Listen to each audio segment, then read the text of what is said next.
السلام علیکم، health house channel کی طرف سے آج ہم آپ کی خدمت میں ایک اور ویڈیو لا رہے ہیں۔ امید کرتے ہیں کہ آپ سب ٹھیک ہوں گے، اللہ آپ کو ہمیشہ ٹھیک رکھے۔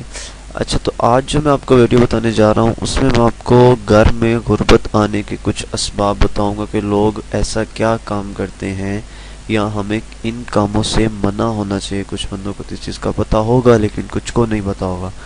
تو ہم نے سوچا کہ یار ہم یہ کچھ اسباب ہیں، ٹھیک ہے، یہ کچھ چھوٹے چھوٹے ایسے کام ہیں کہ جو کہ پڑھے لکھے نہیں ہیں، گھر میں جو عورتیں ہیں، جو مرد یہ کام کرتے ہیں، اگر وہ ان کاموں سے رک جائیں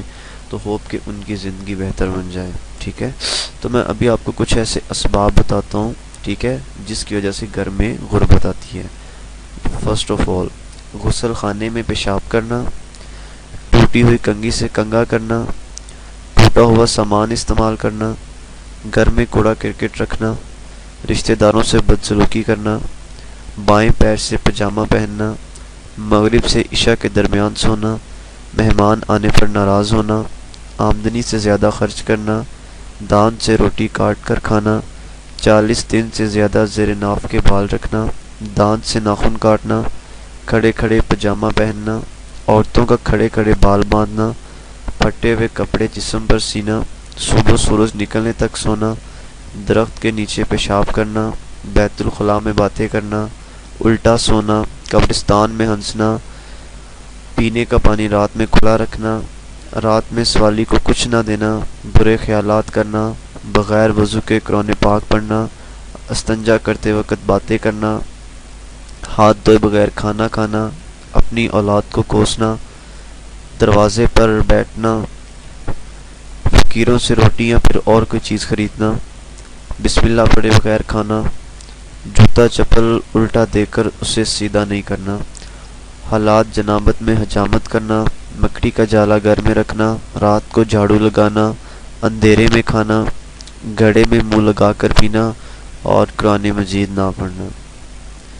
حدیث میں آتا ہے کہ جو دوسروں کا بھلا کرتے ہیں اللہ اس کا بھلا کرتا ہے۔ تو یہ میں نے آپ کو کچھ ایسے اسباب بتائے ہیں کہ جس کی وجہ سے گھر میں غربت آتی ہے، ٹھیک ہے۔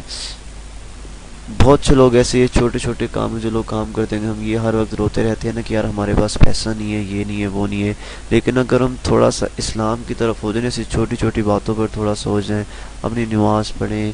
اگر مغرب سے عشاء کے درمیان سورہ واقعہ پڑھیں نا تو اللہ آپ کی ایسے غیبی طریقوں سے مدد کرے گا نا کہ آپ کو اس چیز کا گمان بھی نہیں ہوگا۔ یار اگر ہم اس چیز کی طرف آئیں نا تو ہمیں یہ ویسے کی کبھی ضرورت محسوس ہی نہ ہو، یعنی کہ ہماری جو گھریلو کی ضرورت ہے نا، جو ہماری ضرورت ہے، ضرورت سے زیادہ جو ہماری ضرورت ہے، وہ ہماری ضرورت انشاءاللہ کسی نہ کسی وے سے پوری ہوتی رہے گی، ٹھیک ہے۔ تو یہ میں نے آپ کو کچھ ایسے اسباب بتائے کہ جو کہ موسٹلی ہر گھر میں ہوتے ہیں اور ان کو اس چیز کا نہیں پتہ ہے، ٹھیک ہے۔ ہر گھر میں یہ چھوٹے موٹے کام ہوتے ہیں، تو اگر آپ ان کاموں کو تھوڑا سا یاد کر لیں، جو میں نے ابھی آپ کو کچھ پوائنٹس بتائے ہیں، آپ ان کو یاد کر لیں تو ہوپس ہو کہ آپ کو ایٹومیٹکلی آپ کو چینجنگ نظر آ جائے گی، ٹھیک ہے۔ تو میں نے یہ کچھ چیزیں بتائی ہیں، تو آپ میری اس ویڈیو کو لازمی شیئر کریں تاکہ ہر گھر تک یہ بات پہنچ سکے، جو کہ لڑکیاں، جو لڑکے، مرد، عورتیں یہ کام کرتی ہیں وہ یہ کام نہ کریں، تو اللہ غیبی طریقوں سے ان کی مدد کرے گا۔ امید ہے کہ آپ کو میری یہ ویڈیو پسند آئی ہے۔ اگر آپ کو پسند آئی تو اسے لائک اینڈ شیئر لازمی کریں، اور اگر آپ نے میرے اس چینل کو سبسکرائب نہیں کرا ہوا تو میرے اس چینل کو سبسکرائب کریں تاکہ آپ کو میری اور ویڈیوز ملتی رہیں اور آپ کی معلومات میں اضافہ ہوتا رہے۔ دعا میں یاد رکھیے گا۔ میری نیکسٹ ویڈیو تک کے لیے اللہ حافظ۔